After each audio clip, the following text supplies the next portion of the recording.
सभी मित्रों का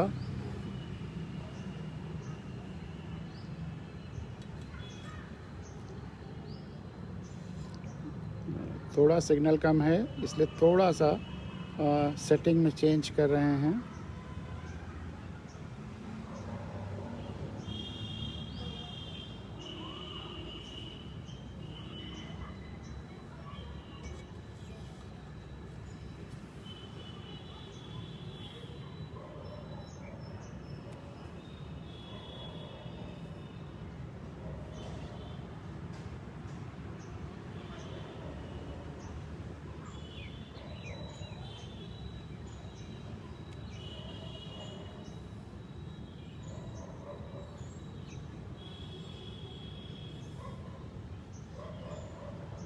बस एक सेकेंड,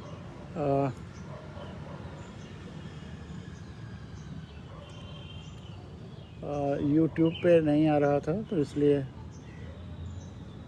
उसको फिर से सिग्नल दूसरे चैनल पे लगा करके शुरू कर रहे हैं, शायद आ जाएगा। आज धूप भी नहीं है और बदली है।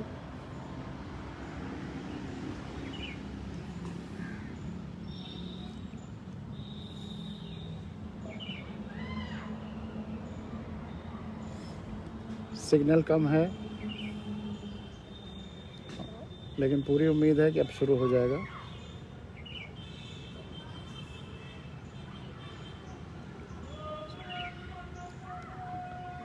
वेदर फोरकास्ट के हिसाब से तो आज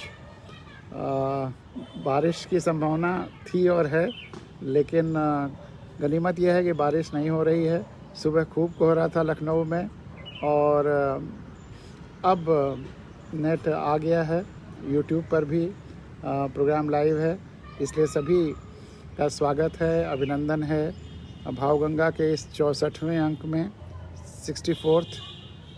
और ये आप लोग इतने मनोयोग से इतना सुन रहे हैं और इसी वजह से हमें भी हौसला रहता है, सुबह उठ करके एक उत्सुकता रहती है कि चल रहे हैं आप लोगों से बातचीत किया जाए। और इस 64वें अंक में आप सबका स्वागत है। कल अपना ये प्रोग्राम तो नहीं हुआ भावगंगा का, लेकिन इसी का एक कोरोलरी है। एक जैसे गंगा की कोरोलरी यमुना है, तो भावगंगा की एक कोरोलरी है human values and professional ethics, जो मैंने बताया था कि मंडे और थर्सडे को होता है। और उसमें यूपी टेक्निकल यूनिवर्सिटी के ढेर सारे बच्चे देख रहे हैं, लाभान्वित हो रहे हैं, अलग अलग ग्रुप बना रहे हैं और बड़ा उत्साह है उनमें, बड़ा आनंद आता है उन सबको। और सबसे बड़ा ये नतीजा रहा कि कल करीब 70 बच्चों ने और लोगों ने सब्सक्राइब किया यूट्यूब के गिरीश पांडे चैनल पर, जिस पे भावगंगा और ह्यूमन वैल्यूज़ का प्रोग्राम टेलीकास्ट होता है लाइव। एकाएक 340 से संख्या 415 के आसपास पहुंच गई। तो ये जिस तरह से, जिस रफ्तार से चीज़ें बढ़ रही हैं, फैल रही हैं, बिना किसी पूंजी के, बिना किसी प्रचार प्रसार के, केवल एक मुंह से दूसरे मुंह, एक को अच्छा लगा उसने दूसरे को बताया, इसी तरह से ये बातें फैल रही हैं। इसकी ये सेल्फ प्रोपोगेशन जब किसी चीज़ में आ जाता है, अपने पैरों पर कोई चीज़ जब चलने लगती है, वही उसकी सफलता है। तो हम लोगों की इस भावगंगा की, इस प्रोग्राम की यही सबसे बड़ी सफलता है। इसमें सेल्फ प्रोपोगेशन आ गया है। नॉलेज में सेल्फ इल्यूमिनोसिटी, अपनी चमक होनी चाहिए और सेल्फ प्रोपोगेशन होना चाहिए, ताकि वो रचनाकार अगर ना भी रहे तब भी वो आगे बढ़ती रहें और बिना किसी पूंजी के भी वह जन जन तक बहे। गंगा अगर जन जन तक बढ़ रही है तो किसी पूंजी की सहायता से नहीं बही। बहुत सारे नहरें बनाई गई, वो भट जाती हैं जब पूंजी के सहारे, लेकिन जो नदियां हैं वो स्वयं सिद्धा हैं, एक तरह से कह लीजिए। वो सेल्फ उसमें चमक है, सेल्फ प्रवाह है, और वो चूँकि जन कल्याण के लिए है, किसी का स्वार्थ उसमें नहीं लगा है, एक रत्ती रंच मात्र भी, इसलिए वो आगे बढ़ रही हैं। उनको हम बर्बाद करने की कोशिश करें तब भी वो बर्बाद नहीं होंगी, बल्कि कहीं ना कहीं वो हम ही बर्बाद होने लगेंगे, हम अगर शुद्धता को, अपनी नदियों को, अपनी प्रकृति को, धरती को बर्बाद करने पे लग जाएं। इसी की तरफ इशारा है भावगंगा के इस प्रोग्राम में भी। और जैसा कि हम लोग कल चर्चा कर रहे थे वो उस गज़ल पर कि भेड़ें कहती हैं ले लो बाल मियाँ, लेकिन न नोचो न मेरी खाल मियाँ, उस भाव पर कि हम किसी से लें तो इतना ही जितना उसको भी तकलीफ़ न दे, आनंद दे। अगर आनंद न दे तो तकलीफ़ दे, इतना न लें कि उसकी नुकसान होने लगे, चाहे वो नदियों का हो, प्रकृति का हो, जीव जंतुओं का हो, वनस्पतियों का हो, सबके साथ यही हाल। किसान भी अगर बीज बोता है, फसल काटता है, तो बीज को बचा के रखता है ताकि वो उसकी प्रजाति न नष्ट हो जाए, उसकी प्रजाति और बढ़े, स्वस्थ हो। तो वो भाव होना चाहिए। उसी भाव पर वो गज़ल है जिसके कुछ शेरों पर कल चर्चा हुई थी, आज उसके आगे के शेरों पर चर्चा होगी। आज प्रोग्राम थोड़ा देर से शुरू हो पाया मौसम की वजह से, सुबह तो बिल्कुल धूप नहीं थी, बहुत ठंडक थी, तो इसलिए प्रोग्राम थोड़ा देर से शुरू हुआ। तो बहुत देर तक, शायद 9 बजे तो शुरू ही हो रहा है, तो 9:45 तक हम लोग प्रोग्राम समाप्त करने की कोशिश करेंगे। और कल जो ह्यूमन वैल्यूज़ पर शाम को प्रोग्राम हुआ था, उसमें एक बच्चे ने या एक मित्र ने एक प्रश्न किया था, अब्राहम लिंकन का letter to his son's teacher में बता रहा था कि ह्यूमन वैल्यूज़ शिक्षा में कैसे इनकलकेट किया जाए। उसकी सबसे अच्छा एक कंसाइज मैसेज है, उसको मैं भावगंगा के प्रोग्राम में भी सुना चुका हूँ। तो वहाँ तो उस अब्राहम लिंकन का उसी में है कि उसको बच्चे को सिखाइए how to learn to lose and to enjoy winning, कैसे वो लूज़ करना सीखे और लूज़ करने से सीखे और साथ में जीतने का आनंद भी ले। तो एक मित्र ने प्रश्न किया कि ये हारने से क्या क्या शिक्षाएं मिलती हैं। तो वो बहुत अच्छा प्रश्न है, और वहाँ पे भावगंगा का प्रोग्राम में ये है कि 5-6 प्रोग्राम के बाद फिर क्वेश्चन आंसर का सेशन होगा, तो उस पर चर्चा करेंगे वहाँ पर। लेकिन वो प्रश्न बहुत महत्वपूर्ण है। तो ये हारने से और हार और जीत, और हारने से क्या क्या शिक्षाएं मिलती हैं, कल का हम लोगों का भावगंगा इसी पर समर्पित रहेगा। हार और जीत, और हारने से क्या शिक्षाएं हैं, जीतने से क्या शिक्षाएं हैं, कैसे हारें कैसे जीतें, हार और जीत पर ही कल का पूरा भावगंगा इसी पर समर्पित होगी। और उसमें आपके भी कुछ सुझाव हों, कुछ इनपुट्स हों, तो आप मुझे मैसेज के द्वारा व्हाट्सएप पे या यूट्यूब पे या फ़ोन करके या जैसे भी बता सकते हैं। कुछ आपके और उसमें और क्लैरिफिकेटरी क्वेश्चंस हों, कुछ और प्रश्न आपके हों, तो उनका भी स्वागत है। कि हार से क्या लाभ, जीत से क्या लाभ, हार से क्या सीखें, जीत से क्या सीखें, हारने और जीतने में क्या संबंध है, हार और जीत के बारे में जो भी आप सोच सकते हैं या सोचा जा सकता है, कल एकदम ब्रेन स्टॉर्मिंग खुली हुई चर्चा होगी। तो इसके लिए आप को अभी से मैं बता दे रहा हूँ, ताकि आप अगर इसमें दिलचस्पी रखते हैं या जो मित्र इस विषय पे दिलचस्पी रखते हैं उनको भी बुला लीजिए, वो भी सुने। और जिस तरह से कल YouTube पे सब्सक्राइबर्स की संख्या बढ़ी है, अब वो दिन दूर नहीं कि 1000 क्या बहुत आगे तक ये संख्या जाने वाली है। सब आप लोगों के प्यार और सहयोग से संभव है। आशु त्रिपाठी जी और केशव दुबे जी, अरुण चौबे जी, आप सबका नमस्कार है। आप फेसबुक पर हैं। प्रिया यादव जी यूट्यूब पे हैं, उनको भी नमस्कार है, उनका भी अभिवादन, सबका स्वागत। और अब आज हम लोग इसी विषय पर चर्चा करेंगे, वो गज़ल जो कि भेड़ें कहती ले लो बाल मियाँ, पर नोचो न मेरी खाल मियाँ, इसी भावभूमि पर। और कल हम लोग यहाँ तक पहुँचे थे कि हमें भी पहचानना आता है, हमें भी पहचानना आता है। तेरी नहीं गलेगी दाल मियाँ, अगर हमें पहचानना आता है तो किसी और की दाल नहीं गल सकती। हमको कोई बेवकूफ़ नहीं बना सकता, हमको कोई ठग नहीं सकता, हमको कोई हमारा एक्सप्लॉयटेशन या शोषण नहीं कर सकता। लेकिन पहचानने के लिए ज़रूरी है आंखें लगातार खुली हों। जो बात मैं हमेशा कहता हूँ कि आंखें हमेशा खुली रहनी है, किसी भी हाल में आंखें बंद नहीं होनी हैं। अगर हमने अपनी आंखें बंद की तो तरह तरह के छलावों और भुलावों और एक्सप्लॉयटेशंस का खतरा हो जाता है। हमें अपनी मेहनत पर भरोसा, हमें अपनी मेहनत पर भरोसा नहीं हो सकते कंगाल मियाँ। वह हर व्यक्ति जो केवल अपनी मेहनत पर भरोसा करके, और मेहनत में मानसिक मेहनत और शारीरिक मेहनत दोनों शामिल है, अगर वो है तो कंगाल नहीं हो सकता वह व्यक्ति। हमें अपनी मेहनत पर भरोसा नहीं हो सकते कंगाल मियाँ। ये जो मेहनत है, चाहे मानसिक और चाहे शारीरिक, चाहे श्रम कह लीजिए, मेहनत कह लीजिए, जो धर्म अर्थ काम और मोक्ष में अर्थ जो है वो यही है। क्योंकि धर्म अर्थ काम मोक्ष, ये जो चीज़ें बताई गई जीवन के पुरुषार्थ, जीवन के उद्देश्य, वह उस समय का है जब ये व्यवस्था नहीं थी, सभ्यता की ये अवस्था नहीं थी, नेशंस और उनकी करेंसीज नहीं थे, मेटल्स नहीं थे, उनका आविष्कार नहीं हुआ था। उस समय भी अर्थ की बताया गया, तो वहाँ अर्थ जो है करेंसी से अलग है। ये इस तरह के जो आजकल के संसाधन हैं इससे अलग है, इवन पूंजी से अलग है। तो क्या रहा होगा?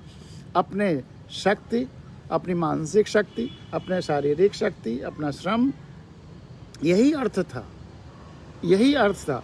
और ये जो अर्थ का सही उपयोग हो रहा है वही सार्थक है। सार्थक शब्द भी वहीं से आया। तो जो अर्थ है वह अपने शारीरिक और मानसिक श्रम का ही नतीजा है। तो जो उसको इस्तेमाल कर सकता है वो हमेशा सार्थक रहेगा, वह कंगाल तो हो ही नहीं सकता। हमें अपनी मेहनत पर भरोसा नहीं हो सकते कंगाल मियाँ।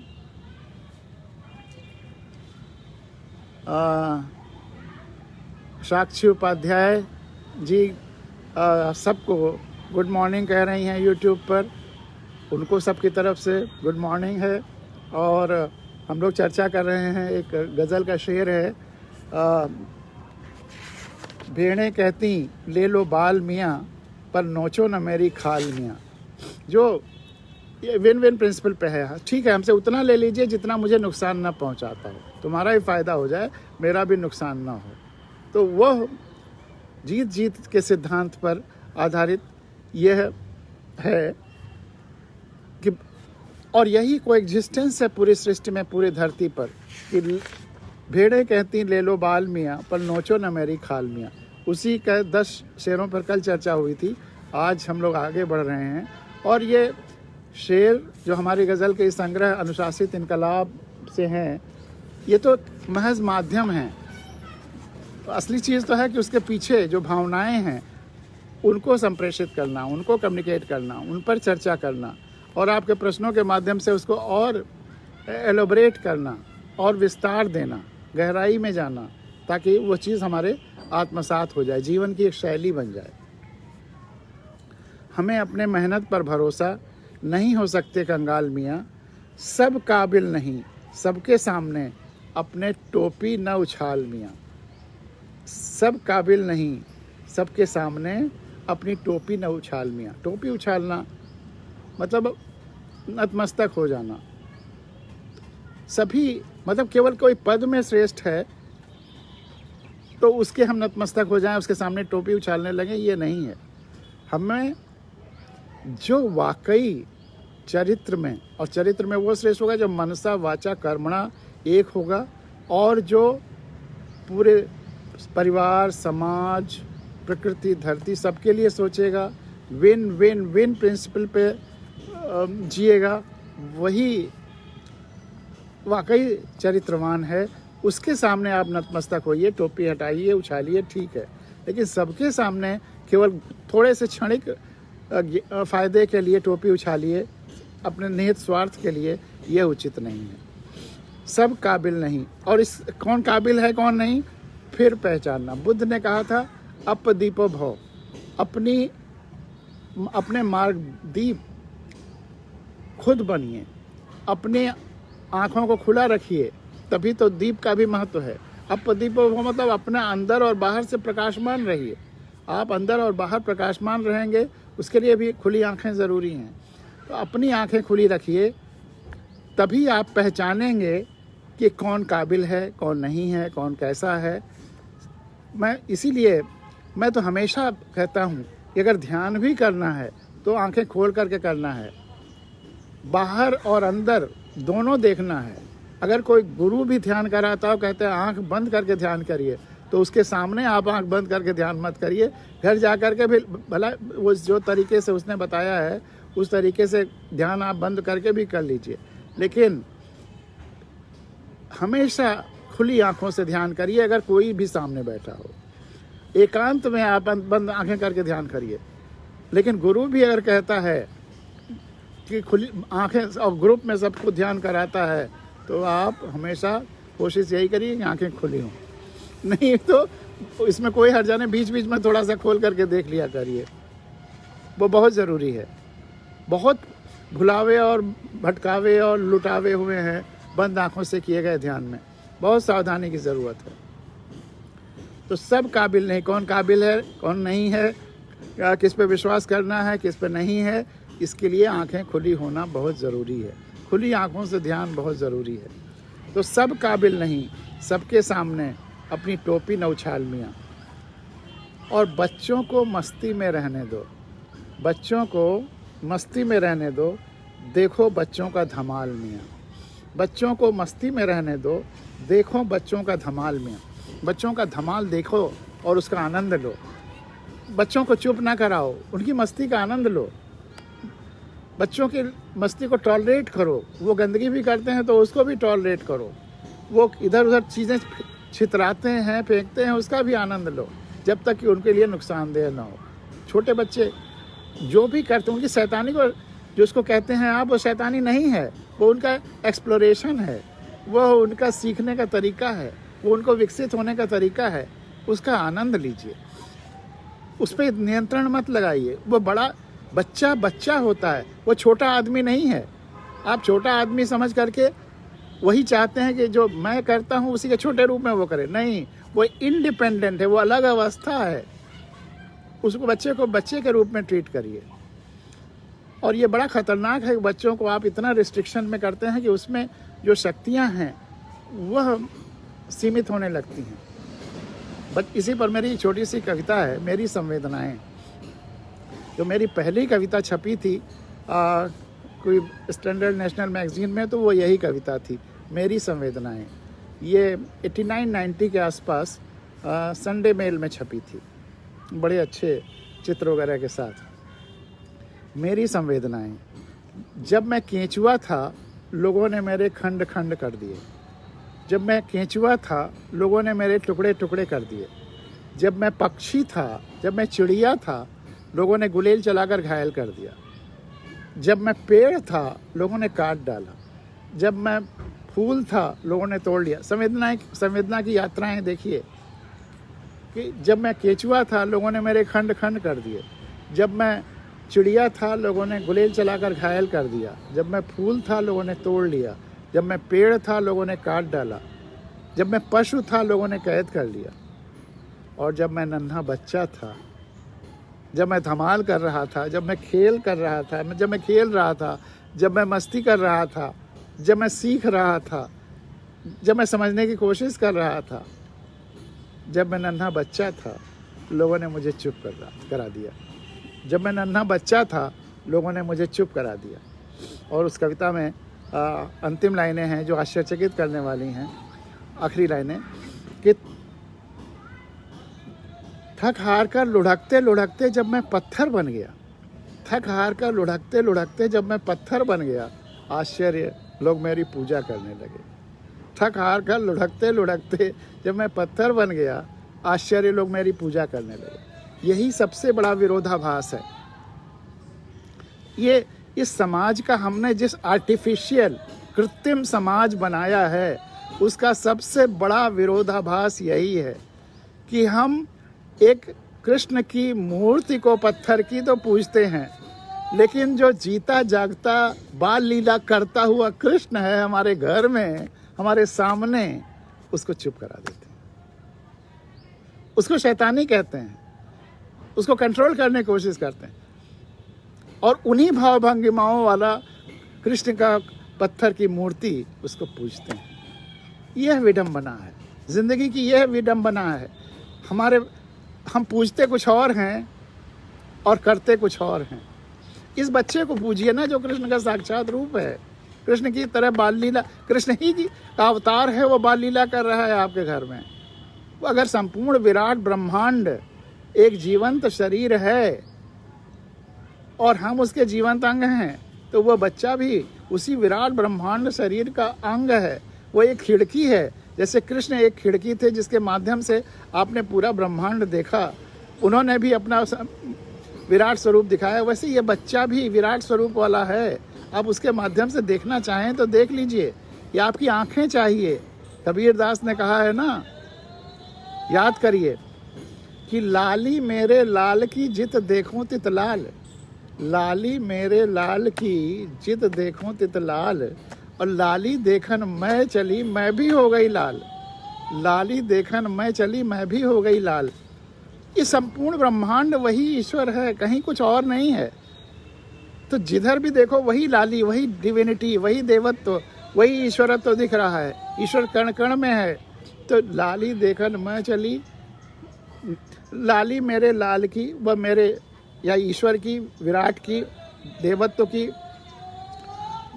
लाली देखन मैं, लाली मेरे लाल की जित देखूं तित लाल। जिधर भी देखें उधर वही लाल है, वही ईश्वर है। और लाली देखन मैं चली, और जब मैं सब में ईश्वर देखने लगती हूँ तो मैं भी ईश्वर का अंग बन जाती हूँ। लाली देखन मैं चली मैं भी हो गई लाल। तो आप अपने घर के ईश्वर को तो नहीं देख रहे हैं, घर के कृष्ण को तो चुप करा देते हैं, उसके धमाल को बर्दाश्त नहीं कर पाते, और आप जा कर के मूर्ति में एक धमाल करते हुए कृष्ण की भंगिमा की जो मूर्ति बनी हुई उसकी पूजा करते हैं। क्या विरोधाभास है। आप सजीव जो कृष्ण है उसको नहीं समझ रहे हैं, और आप उसको उस भाव से अगर बढ़ने दीजिए तो हर बच्चा ईश्वर हो जाएगा, हर बच्चा ईश्वर हो जाएगा, क्योंकि हर बच्चा ईश्वर का रूप है। यह हमने, हर बच्चा ईश्वर है, यह हमने उसे जो है अलग अलग रूप दे उसको आदमी बना लेते हैं। हर बच्चा जब पैदा होता है तो ईश्वर ही होकर के पैदा होता है, बिल्कुल ईश्वर से आया हुआ, ईश्वर के समुद्र से निकला हुआ एक बूंद है। लेकिन हम उस बूंद को पानी की जगह पे आदमी बना, ईश्वरीय पानी की जगह पे अपना आदमी, अपने जैसा, अपनी छाया बनाने की कोशिश करने लगे। उसको बढ़ने दीजिए उसको।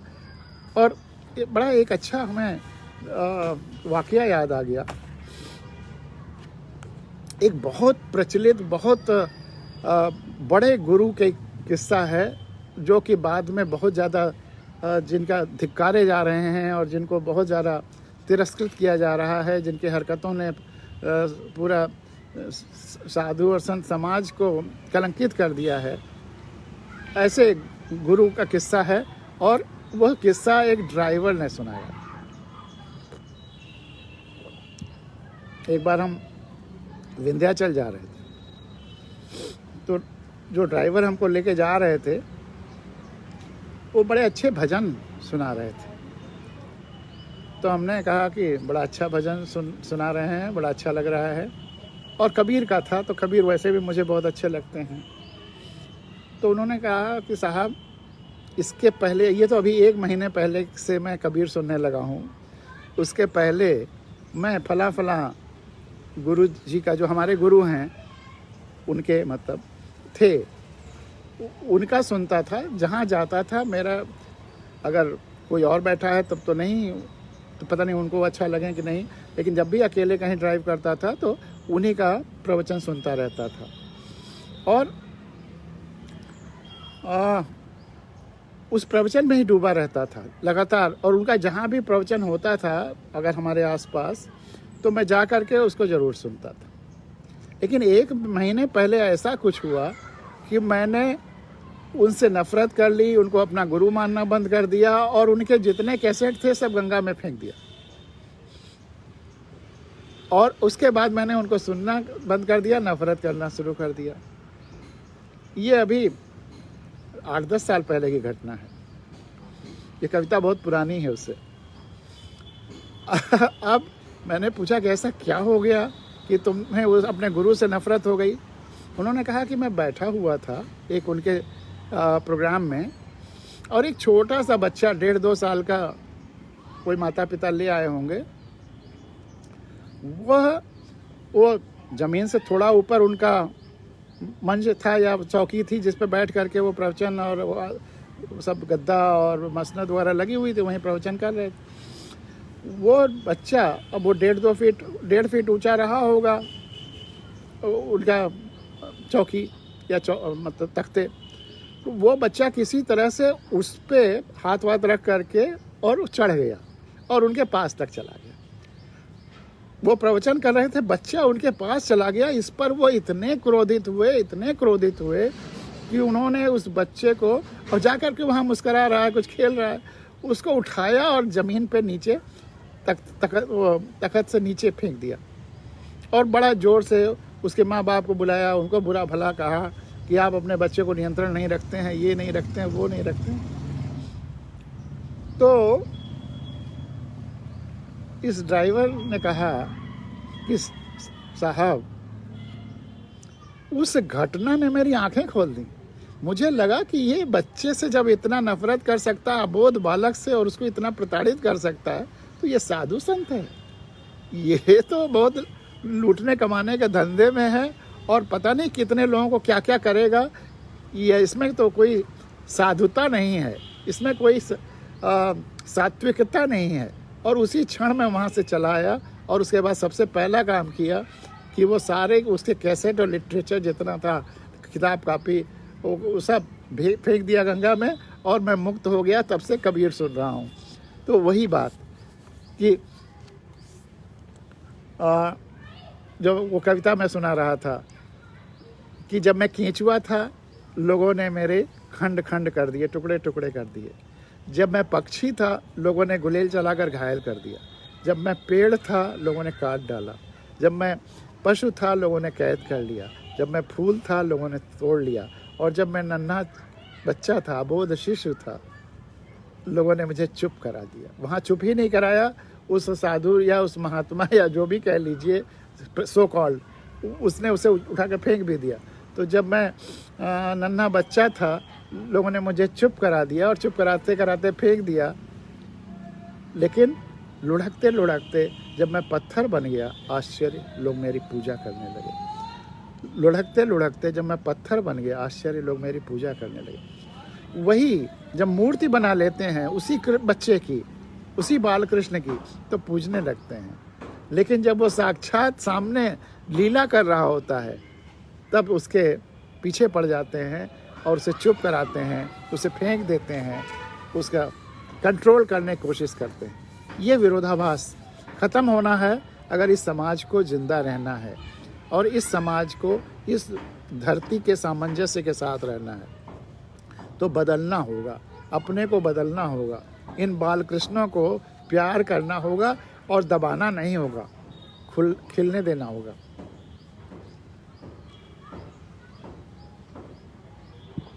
बच्चों को मस्ती में रहने दो, देखो बच्चों का धमाल मियाँ, बच्चों का धमाल देखो, उसका आनंद लो।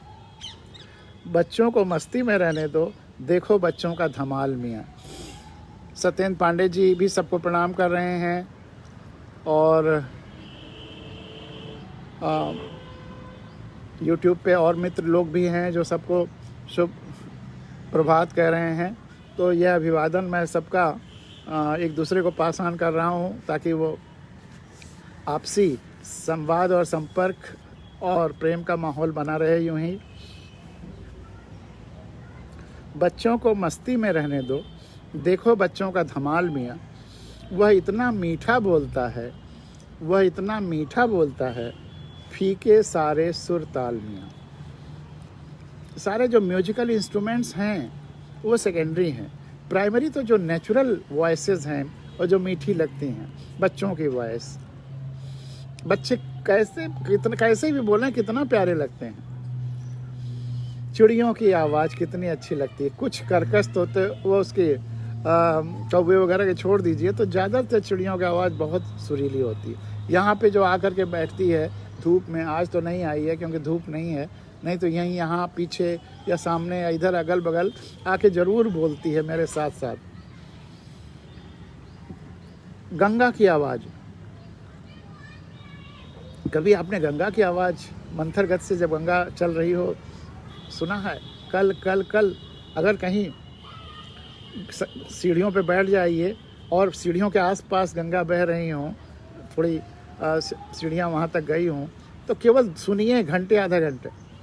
विंध्याचल मैं इसीलिए अक्सर जाता था, जिसकी चर्चा किया कि मैं विंध्याचल गंगा के लिए, गंगा के पास एक गेस्ट हाउस है वहाँ पे, बहुत प्यारा है, और वहाँ से घाट पे आप चले जाइए, सीढ़ियाँ हैं, वो सीढ़ियों के पास गंगा बहती है।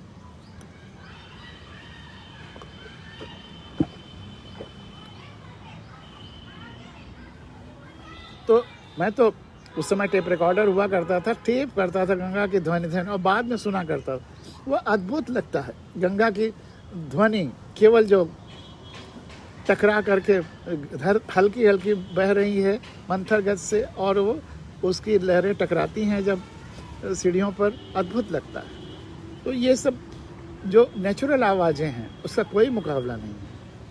वो इतना मीठा बोलता है, गंगा भी इतना मीठा बोलती है, चिड़ियाँ इतना मीठा बोलती हैं, वो इतना मीठा बोलता है, फीके सारे सुर ताल मियाँ। लेकिन यहीं कोई व्यक्ति यदि बहुत खुशामद आपकी करे, बहुत मीठा बोले, अब्राहम लिंकन ने अपने बच्चे के टीचर को कहा कि उसे सिखाइए कि कोई उसके बहुत खुशामद करे और बहुत स्वीटनेस दिखाए, बहुत मीठापन दिखाए अपने बोली में या व्यवहार में, तो अपनी आंखें खोला रखे, कहीं ऐसा तो नहीं कि वो किसी जाल में उसे फंसाने जा रहा है, तो वहाँ सावधानी की भी ज़रूरत है। तो ये विवेक आना चाहिए कि कहाँ हमें नेचुरल मीठी बोली मिल रही है, बच्चों में, नदी के भोलेपन में, बच्चे के भोलेपन में, चिड़ियों के, उसको आनंद लेना है। लेकिन कोई बहुत बड़ा व्यक्ति चालाकी के साथ हम बहुत मिठास हमको दिखाने लगे, तो हो सकता है कि वो प्रेम बस हो, लेकिन फिर खुली आंखों से देखने की ज़रूरत है, सावधान होने जाने की ज़रूरत है। वह इतना मीठा बोलता है, फीके सारे सुरताल मियाँ, और रास्ता बहुत ऊबड़ खाबड़, ज़िंदगी में रास्ता बहुत ऊबड़ खाबड़, तू अपने को संभाल मियाँ, रास्ता बहुत ऊबड़ खाबड़, तू अपने को संभाल मियाँ। रश्मि मिश्रा जी भी आ गई हैं यूट्यूब पे, और शुभ गुड मॉर्निंग वो भी कह रही हैं सबको, आप सब की तरफ से उनको भी गुड मॉर्निंग, खूब दिन की शुभकामनाएं। तो रास्ता बहुत ऊबड़ खाबड़, तू अपने को संभाल मियाँ, और हौसले अभी भी बाकी हैं, हौसले अभी भी बाकी हैं, शरीर हो रहा निढाल मियाँ। किसी व्यक्ति की खुशी, जिजीविशा या उसकी क्रिएटिविटी, वो उसकी उम्र से नहीं होती, वो होती है उसके कितने हौसले हैं, उसके क्या सपने हैं, उन सपनों को पूरा करने के लिए वो क्या कर रहा है। हौसले अभी भी बाकी हैं, शरीर हो रहा निढाल मियाँ। धीरे धीरे 50-60 के बाद शरीर धीरे धीरे डिक्लाइन पे आ जाता है, निश्चित है, इसमें कोई प्राकृतिक नियम है, ये कौन कैसे रोकेगा। लेकिन मन से अगर हम अपने को कमज़ोर मानने लगें तो ये बहुत ख़तरनाक है। जैसे शाम का प्रोग्राम हमारा ह्यूमन वैल्यूज़ वाला तो बच्चों के लिए विशेष रूप से होता है, लेकिन भावगंगा तो सबके लिए है, और इसमें वो लोग ख़ास तौर से जो 50-60 से ऊपर हो रहे हैं, या बाकी लोग जो युवा हैं वो भी कभी न कभी 50-60 से ऊपर होंगे, तो हमें ज़िंदगी में क्या मानसिकता रखनी है वो बहुत ज़रूरी है। इसका एक छोटा सा लखनऊ से प्रिंसिपल चीफ कमिश्नर, वैसे तो मैं वेस्ट बंगाल, सिक्किम और अंडमान में प्रिंसिपल चीफ कमिश्नर होकर के रिटायर होने वाला था, लेकिन चूँकि मैं यहाँ रहना चाहता था, लखनऊ में सेटल होना था, तो मैंने रिक्वेस्ट किया था कि मुझे वहाँ से अगर रिटायर हूँ तो अच्छा है, क्योंकि पेंशन वगैरह के पेपर्स वहाँ तैयार होंगे और फिर आगे अगर पेंशन का रिवीजन भी होना होगा तो यहाँ से होगा, तो इसलिए फिर कोई दिक्कत नहीं आएगी। तो खैर 1.5 महीने के लिए मुझे मेरा ट्रांसफ़र लखनऊ हो गया और जिस दिन मेरा रिटायरमेंट था उस दिन पूरे यूपी और उत्तराखंड के ज़्यादातर ऑफिसर्स आए हुए थे रिटायरमेंट फंक्शन में। और जैसा कि रिटायरमेंट फंक्शन में होता वैसा अद्भुत रिटायरमेंट फंक्शन भी आज तक किसी का नहीं हुआ। लोग थोड़ी संवेदना व्यक्त करते हैं कि अब समय अच्छे से गुजरे, मैं उम्मीद करता हूँ, और वगैरह वगैरह तमाम सारी बातें जो एज़ यूजुअल कही जाती हैं। और रिटायरमेंट के प्रति थोड़ी सी एक तरह से संवेदना जैसी फीलिंग होती है। तो मैंने अपने स्पीच में यही कहा कि मुझे नहीं लग रहा है कि मैं रिटायर हो रहा हूँ, लेकिन फिर भी आप लोगों ने जो शब्द कहे हैं रिटायरमेंट के, वो उनका स्वागत है, आपकी भावनाओं को मैं प्रणाम करता हूँ। लेकिन मुझे आज ऐसा लग रहा है जैसे कि शुरुआत में जब पढ़ाई कर रहा था एमएससी, एलएलबी या एमबीए, तो लग रहा था कि डिग्री ले रहा हूँ। उसके बाद जो नौकरी में 36-37 साल आईएफएस या आईआरएस, ये लगा कि जैसे वो जो थ्योरी पढ़ी है उसका प्रैक्टिकल कर रहा हूँ। जो डिग्रीज़ ले रहा था, पढ़ाई कर रहा था, वो लग रहा था ज्ञान अर्जित कर रहा हूँ। उसके बाद जो 36-37 साल 38 साल दोनों नौकरियों में रहा, ये लगा जैसे उस ज्ञान का प्रैक्टिकल कर रहा हूँ। और अब आज ऐसा लग रहा है उस दिन रिटायरमेंट के दिन कि जैसे मैं अब पीएचडी करने जा रहा हूँ। ये परिवार, समाज, प्रकृति, धरती से हम अच्छी तरह से सामंजस्य के साथ, खुशहाली के साथ और धरती को और बेहतर बनाते हुए, धरती पर आसन्न खतरों को मिटाते हुए कैसे बेहतर तरीके से जिएं, इस पर रिसर्च करने के लिए चाह रहा हूँ। और जिसको आप फेलोशिप कह रहे हैं, जिसको आप पेंशन कह रहे हैं, वो मैं पेंशन नहीं मान रहा हूँ, वो मैं फेलोशिप मान रहा हूँ, स्कॉलरशिप मान रहा हूँ, इस विषय पर रिसर्च करने के लिए कि हम धरती को कैसे बेहतर बनाएं, प्रकृति को कैसे बेहतर बनाएं, और धरती और परिवार, समाज, देश सबको कैसे बेहतर तरीके से सामंजस्य के साथ रह सकें, इसका रास्ता ढूंढें। मैं इसके लिए चल रहा हूँ, रिसर्च करने के लिए। और यह पेंशन नहीं है, फेलोशिप है। तो अगर वो भावना हो तो फिर आपकी सकारात्मकता बनी रहती है, शक्ति बनी रहती है, आशा बनी रहती है, और हौसला बना रहता है। तो हौसले अभी भी बाकी हैं, अभी भी बाकी हैं, बल्कि बाकी नहीं और बढ़ जाते हैं, बढ़ गए हैं। हौसले अभी भी बढ़ गए हैं, शरीर और हौसले बहुत बढ़ गए हैं। ये जब गज़ल लिखी थी 2006-07 के आसपास, तब आज की स्थिति के लिए काम कर रहा था, लेकिन अब इसमें भी परिवर्तन की ज़रूरत है कि हौसले अब बहुत बढ़ गए हैं, हौसले अब बहुत अधिक हो गए हैं, बहुत सशक्त हो गए हैं। शरीर भले हो रहा धीरे धीरे निढाल मियाँ।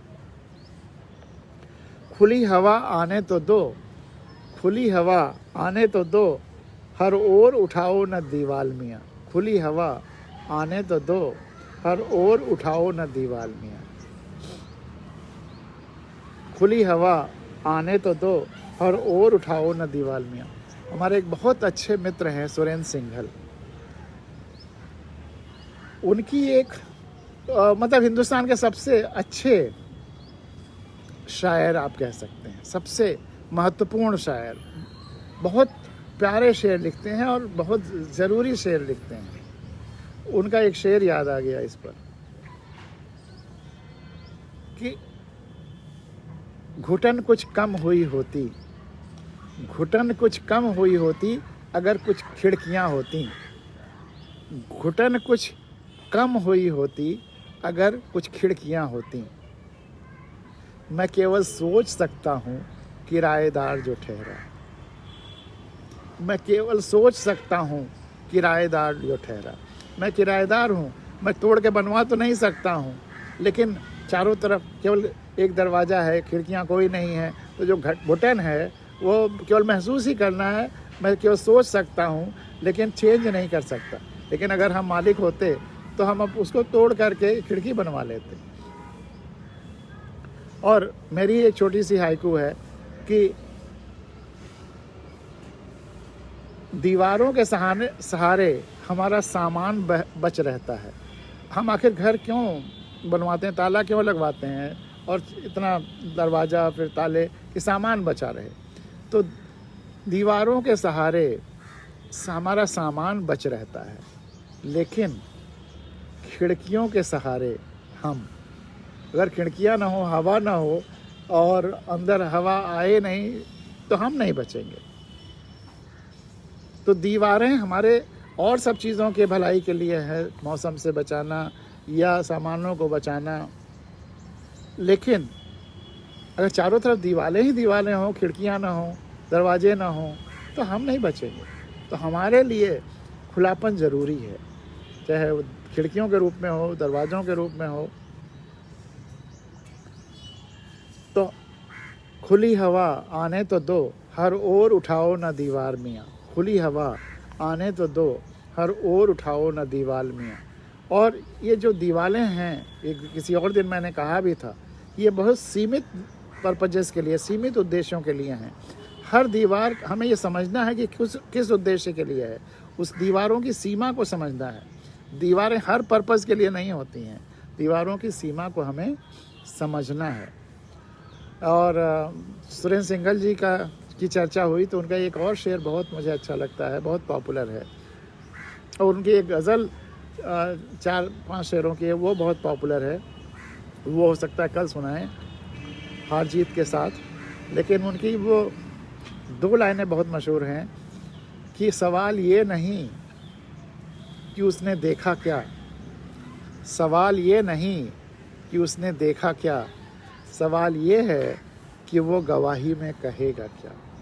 सवाल ये नहीं कि उसने देखा क्या, सवाल ये है कि वो गवाही में कहेगा क्या। तो हमारी अगर आंखें हैं, हमने देखा सत्य को, लेकिन फिर भी अगर गवाही में गलत बोल दिया तो फिर वो आँखों का खुला होना भी न खुले होने के बराबर है। तो आँखें, मन, दिमाग और आत्मा सबका खुला होना ज़रूरी है। तो सवाल ये नहीं कि उसने देखा क्या, सवाल ये है कि वो गवाही में कहेगा क्या। 3-4 शेर और सुनाकर आज की चर्चा यहाँ विराम लेंगे।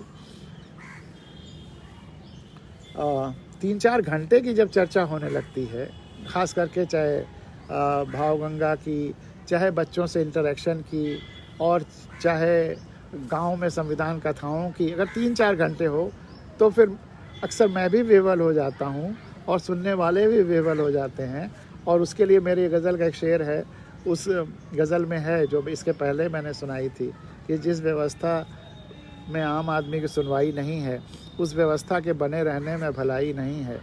हैं बचे इस रेत पर कुछ नक्शे पा, अभी कोई बड़ी लहर यहाँ तक आई नहीं है। उसी में है कि मैं कैसे अपनी कहानी सुनाना बंद कर दूं, मैं कैसे अपनी कहानी सुनाना बंद कर दूं, अभी तो तेरी मेरी आवाज़ भर्राई नहीं है। आवाज़ कैसे भर्राती है? जब आंसू निकल आते हैं, वो नाक और आवाज़ सब पे असर डालने लगते हैं, आवाज़ भर्राने लगती है, वो पानी जो आ जाता है। तो आप पूरा बोल भी नहीं सकते, रो भी नहीं रह सकते। वो भर्राना एक अजीब फिनोमेना है जो सारी चीज़ों को समेटे हुए है। तो मैं कैसे अपनी कहानी सुनाना बंद कर दूं। देखिए, हम लोग अपनी कहानी सुनाना बंद करने जा रहे हैं तो सूरज भी आ गए हैं। सूरज को प्रणाम करता हुआ, और वो भी थोड़ा बहुत कहानी का हिस्सा का आनंद लेना चाहते हैं। तो मैं कैसे अपनी कहानी सुनाना बंद कर दूं, अभी तो तेरी मेरी आवाज़ भर्राई नहीं है। तो वो 3-4 शेर और। बदल न अपनी रफ्तार तू, बदल न अपनी रफ्तार तू, देख कर जमाने की चाल मियाँ।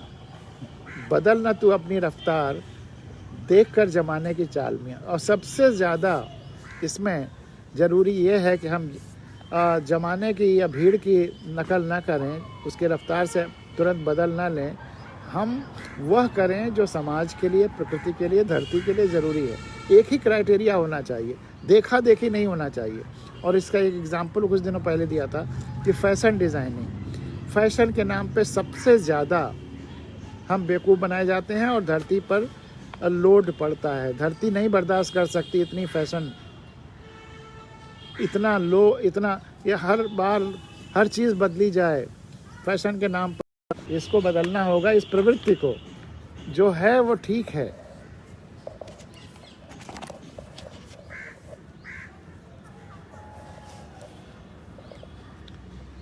तो जो है उसको स्वीकार करना होगा, ठीक है। जो प्रकृति के लिए ज़रूरी है वो करना होगा, ना कि फैशन। पता चला कि आउट ऑफ डेट हो गया। आउट ऑफ डेट क्या होता है? हम जिंदा हैं, हम आउट ऑफ डेट नहीं हुए। आप अपना 4-5 बार अपने को बदल लीजिए, तब जाने।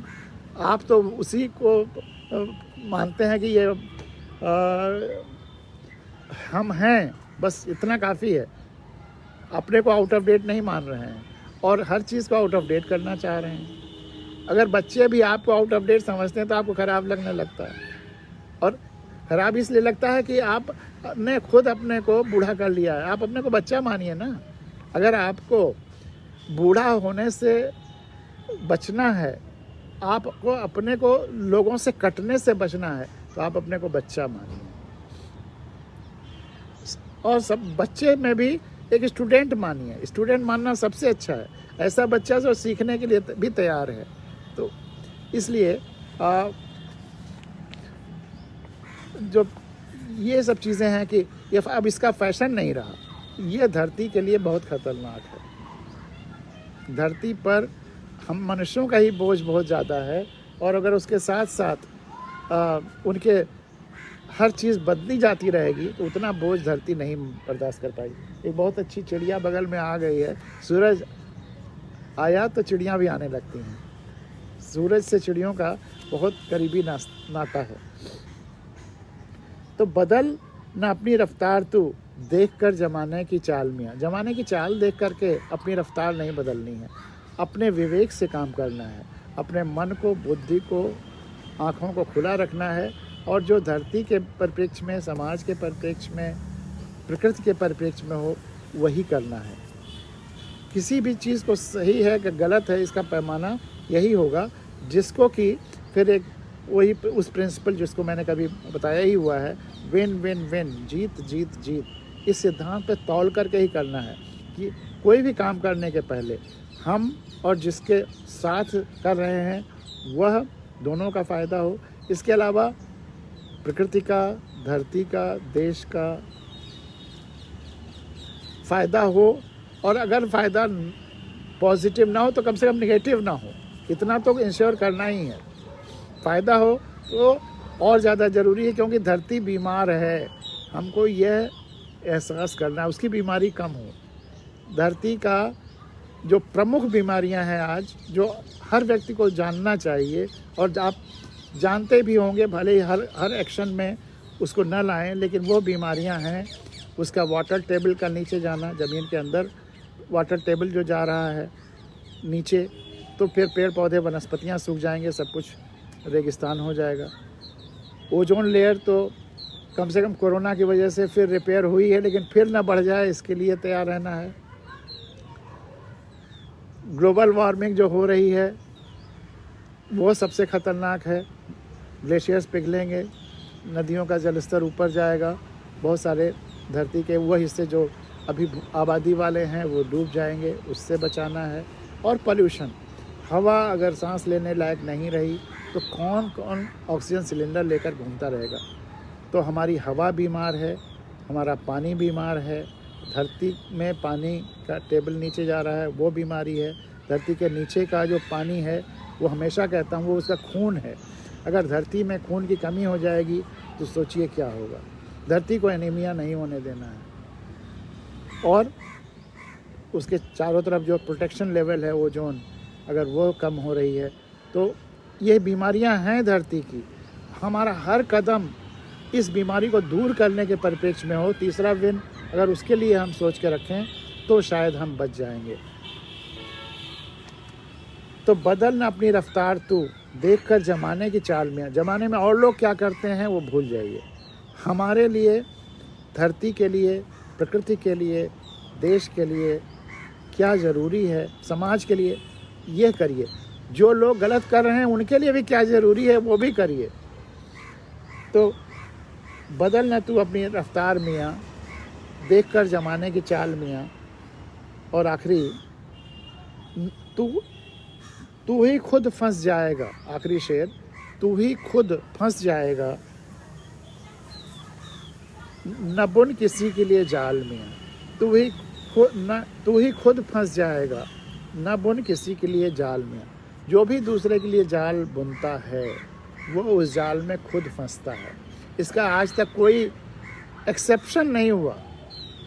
जो भी दूसरों के लिए जाल बुनता है वह उस जाल में खुद फंसता है। और जाल बुनना किसी को बुरे मनोभाव से फंसाने की कोशिश। तमाम सारे जाल और बुने जाते हैं घर, रोज़मर्रा के घर में काम करने के लिए जो छननी होती है वो उसमें भी जाल होता है, वो दूसरी बात है। वो भावना अगर उसमें नहीं है तो वो जाल बुनना उस अर्थ में नहीं है। वो तो जाल बनाना जीवन के अलग अलग चीज़ों के। लेकिन जो दूसरे को फंसाने के लिए जाल बुनता है वह ज़रूर उसमें फंसता है। कोई इसका एक्सेप्शन नहीं है। एकदम विज्ञान के तरह है, ये शुद्ध वैज्ञानिक सत्य है। इस पे भी अगर आगे चर्चा होनी होगी तो होगी। और कल हम लोग जैसा कि कहा है कि जीत और हार में से हम क्या सीखते हैं, क्या उसके विविध डायमेंशंस हैं, उस पर विस्तृत रूप से चर्चा होगी। तो आज की हम लोगों की ये भावगंगा यहीं विराम लेती है 64वें अंक की। कल हम लोग 65वें अंक में मिलेंगे। और जिस तरह से ये आप लोग इसका प्रचार प्रसार कर रहे हैं, शेयर कर रहे हैं और फॉरवर्ड कर रहे हैं और आपको अच्छा लग रहा है तो YouTube पे जा कर के सब्सक्राइब कर रहे हैं या लोगों से कह रहे हैं करने के लिए, उससे निश्चित ही अब ये आशा है कि भावगंगा अविरल गति से इसी शुद्धता के साथ और केवल जन कल्याण नहीं विश्व कल्याण के लिए बहती रहेगी। और विश्व की समस्याओं को भी, विश्व की बीमारियों को भी, धरती की बीमारियों को भी ज़रूर कम करेगी, धरती को स्वस्थ बनाएगी, वसुधैव कुटुम्बकम होगा। इसी के साथ आज और सर्वे सब बहुत सुखिना होगा, इसी कामना के साथ आज की ये भावगंगा यहीं पर विराम लेती है। सबको नमस्कार, सबको अभिवादन। और जो लोग नए जुड़े हैं और ताज़ा कमेंट्स भी कर रहे हैं उनका विशेष आभार भी। धन्यवाद।